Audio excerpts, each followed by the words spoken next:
ముందుగా ఒక గిన్నెలోకి కొద్దిగా కొత్త చింతపండు తీసుకోవాలి. చింతపండుని శుభ్రంగా కడగాలి. తరువాత నీళ్లు పోసుకుని కొంచెం సేపు నానబెట్టుకోవాలి.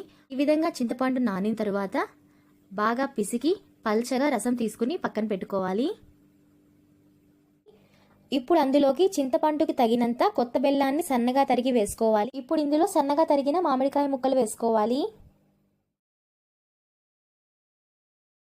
ఇప్పుడు వేపపూత, పచ్చిమిర్చి వేసుకోవాలి.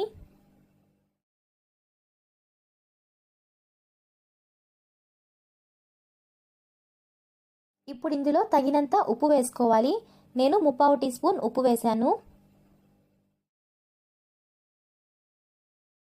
అంతా కలిసేటట్టుగా బాగా కలుపుకోవాలి. బెల్లాన్ని కరిగించుకోవాలి. షడ్రుచులతో కూడిన ఆరోగ్యకరమైన మన సంప్రదాయ ఉగాది పచ్చడి తయారైంది.